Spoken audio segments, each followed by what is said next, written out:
In this part, guys, I want to go ahead and show you how I organize and store my comics.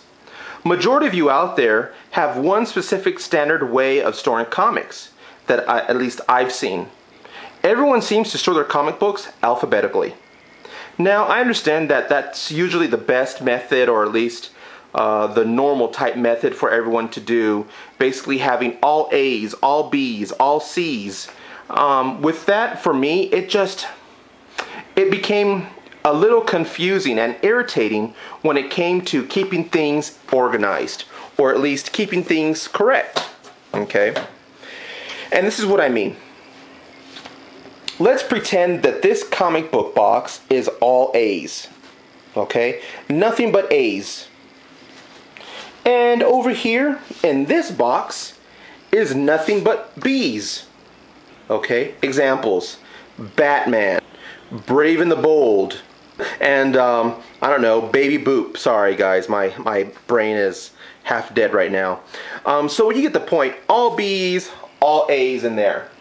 Now let's say this box is completely full, and oh, you know what? I just got a bunch of Avengers comics, but my A's and B's are full. What do I do? Well, since this is all A's, I better go in here, my B's, take out all of these comic books so I can make room for my A's, take all my B's out, put them in a different box, and it goes on and on. Okay, take my B's, okay, put them in C's. It just becomes too confusing. You're moving comic books out of boxes constantly so all of your A's and B's can be together. To me, I don't like that. I do not want that.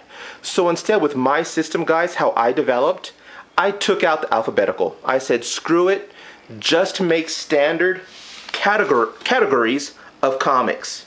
See, as you can tell here, guys, come on, focus. There's nothing alphabetical here. Here's my Thor, my Wolverine, my Hulk, G.I. Joe, Superman, Batman, autographs. See, as you can tell, nothing's alphabetical. Okay? So let me give you a better example. Another example.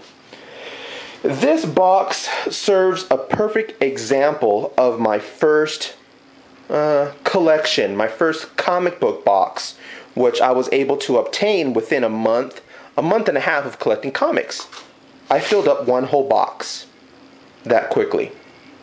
Now, because I really didn't keep anything alphabetical, everything was just thrown in. Like, oh, okay, here's a Spawn, here's a Batman, here's a Superman, all modern, mind you, all modern comics. I just threw them one at a time. Boom, boom, boom. And here's what I mean. Here's a Transformers. Here's an Aquaman. Here's the Deadwardians. Batwing.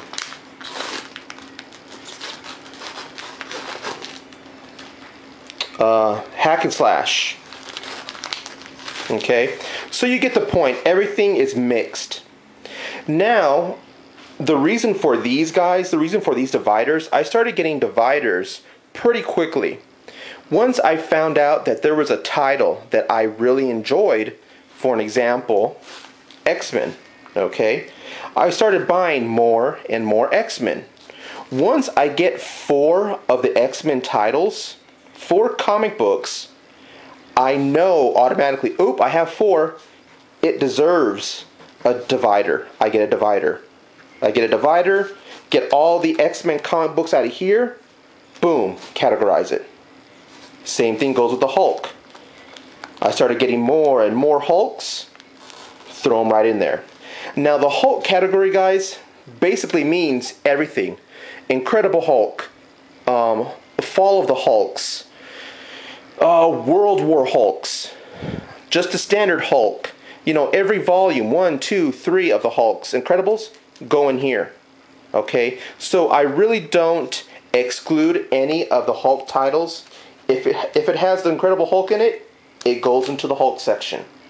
Okay, She-Hulk is a different story. I mean, She-Hulk gets its own title, of course, but you can get the whole point where once I started collecting more and more of the same titles, it got its own divider.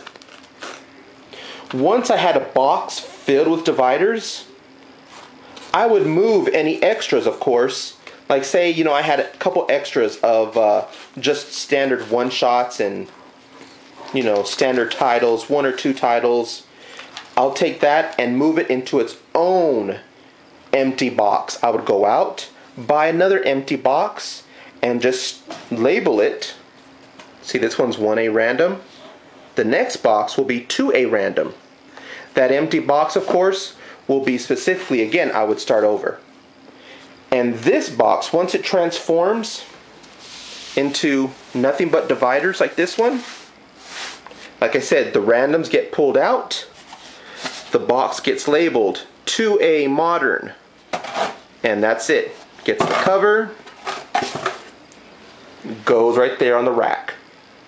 Okay, so as you can tell, there's 2A modern and 4A, 3A, 1A. See, it gets its own 1 or at least number A title. Now what these mean, guys, when I have 2A modern, it basically allows me to find specific comic books.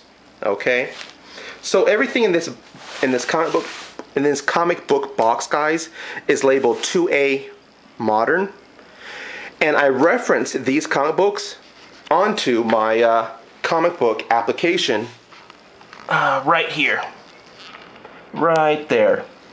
Now I did a video about this a month, 2 months ago, and I basically walked everyone through how to use this program. Okay, so with this example, guys, as you can tell, my Amazing Spider-Man, there's the issue number, the full title, the cover date, publisher, and location. Check that out.